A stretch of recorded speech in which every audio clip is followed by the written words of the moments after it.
Hello boys and girls, welcome back. It's Coach Ahmed with Streams Academy, and this video is in response to a request I get about making an uppercut video. And up until then, I didn't realize I never made an uppercut video. So here it is. The uppercut is just like the hook and the cross. It's a power shot, and I usually refer to it as an up close and personal shot as well.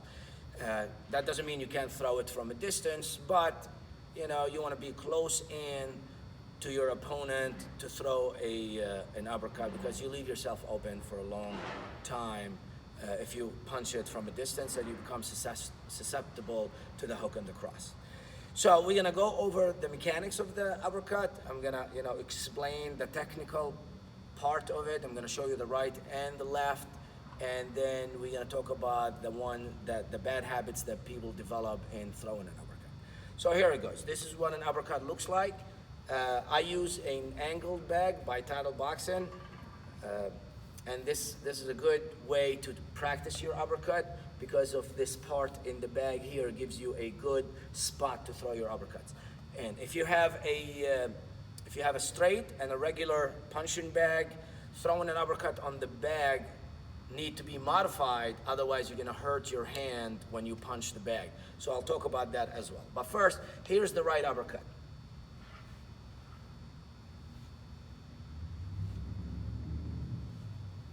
Now, in exaggeration, I'm gonna explain in exaggeration. What I'm doing basically is, even though I'm loaded in here, I tend to pull my body down a little bit just before I throw, and then I propel the punch from my hip. So I'm gonna propel the punch from my hip and my foot. My foot comes off the ground. My heel comes off the ground, not my foot, just my heel comes off the ground just as I throw my punch. I try to maintain the height of my shoulder tucked in, where my chin hides inside my shoulder, because again, when you're at this close range, your opponent can throw a left hook at you at that time, and you will be there for the taking. So you try to hide yourself as much as you can. Remember, first rule of fighting, protect yourself at all times. And this is one of the simple methods to protect yourself, keeping your chin tucked in and your shoulders up. So again, drop down. This is for learning purposes. Drop down, load more, start pushing your hip up, and turn towards your opponent as you throw your uppercut in an upward motion, right? The uppercut is kind of like the hook, but it comes from underneath. So drop, load your legs, push your hips up, rotate your back foot, throw your punch up, keeping your shoulder up and your chin down. One more time, load, hip, and throw.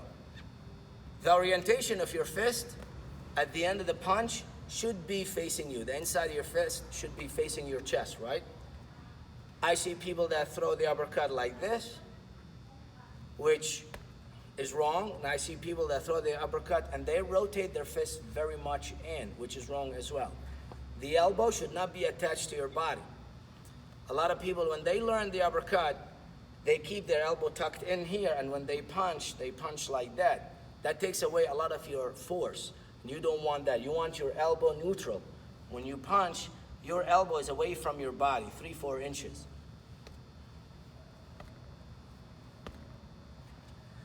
Now, the bad habits that people develop when they throw the uppercut. The first bad habit, and the most common, is loading the arm simply by itself. Basically pulling your elbow behind you and throw an uppercut. Logically, if you're a 7-year-old on the street and have a street fight and you want to show off to your buddies, you're gonna go with that punch. Is it wrong? Well, if you're a well-trained fighter, fighting a well-trained fighter, he's gonna take advantage of that lame uppercut, and he's gonna clog you right there with a nice left hook to your chin. And in that case, you earned it. So don't pull your arm like that before throwing an uppercut. Remember, we talked about in the other videos that power shots come from the hips. So you wanna throw that punch from the hip, and you don't wanna keep your face open all this time for your opponent to take advantage of that. So bad habit number one, pulling the elbow back like that. Bad habit number two, scooping, right? Now this bad habit is a little tricky because you actually can scoop when you throw the uppercut, but we prefer not to, right? So this is scooping, opening your arm like that and then punching like that. Now if your opponent is sitting on the ropes, is not putting you in any danger, he's dazed, he's tired, you're a crazy badass, and you want to load a nasty uppercut and you want to go like this, go right ahead. But if you're technical and you're on the bag and you're working your opponent's body, you want to keep it tight and you want to punch from your hips and you don't want to open your arm that far. If you watch, obviously the king of uppercuts is Mike Tyson, and if you watch some of his uppercuts, were that open and that wide. And that's because his opponents were in bad shape and he could land those punches. So he walked into the ring scaring the hell out of them, so he could do that. When you reach that status, go right ahead, open that uppercut as much as you want. Other than that, remember, load from your hips and your legs, push your hip up, rotate the punch, and then bring it to you, keeping your chin down and your body facing your opponent.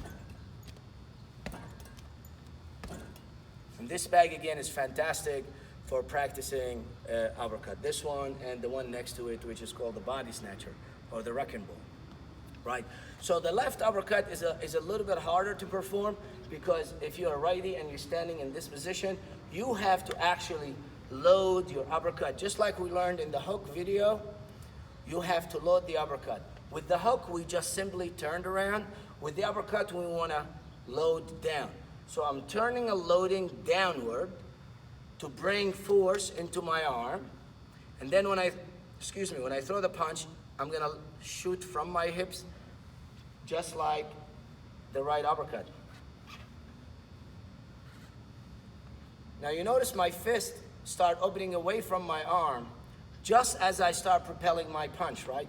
So I start propelling the punch and I start opening the distance between my fist and my shoulder, keeping my shoulder up, my chin tucked in, and my right hand here.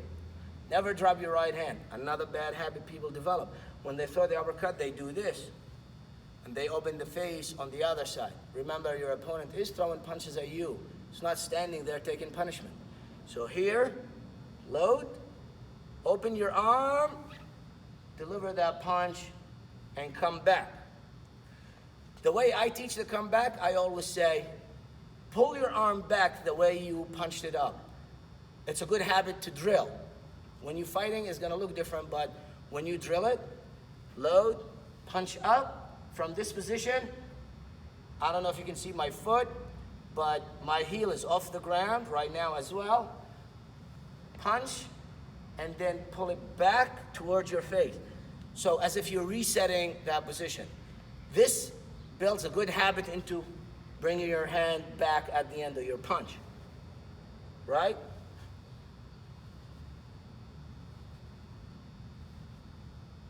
So loading, nice and slow now. Start propelling, opening your arm, and the same way. The inside of my fist is facing me. My elbow is 3 to 4 inches away from my body. I throw my punch, keep my chin tucked in, shoulder in here. Now, what do we target with the uppercut? Where does it go? First, you got the body. It's body shots at a close range.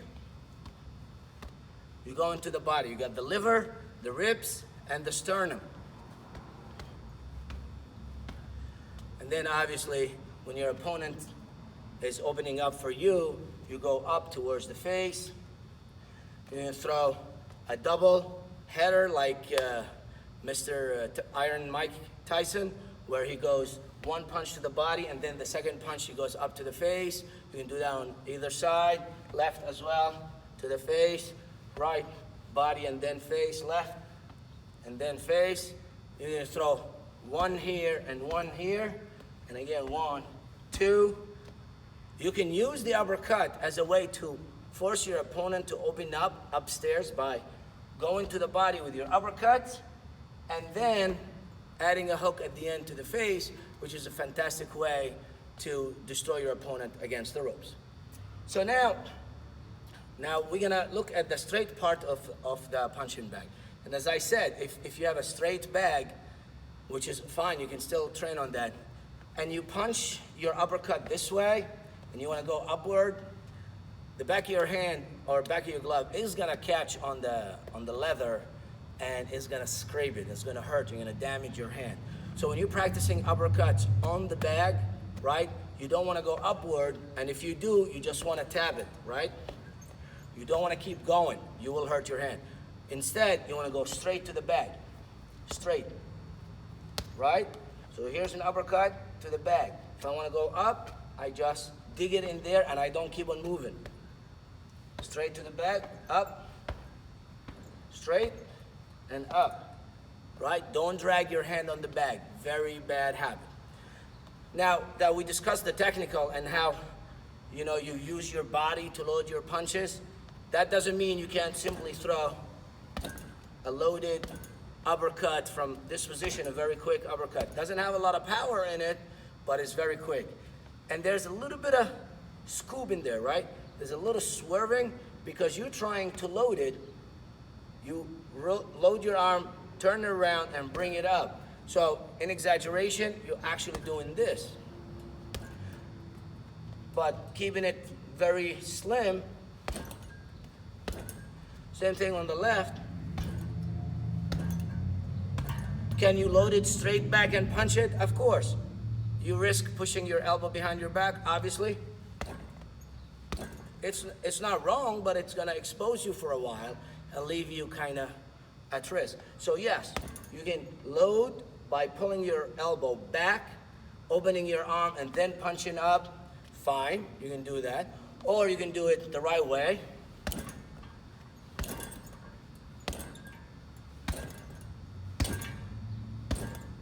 And when you drill it long enough, it becomes so natural and easy for you to do, right? So, and I like to finish the video by saying, speed is the enemy of technique. Practice slow, practice in front of a mirror, record yourself on a video, critique yourself, as Don always says, and keep improving. Take care, boys and girls.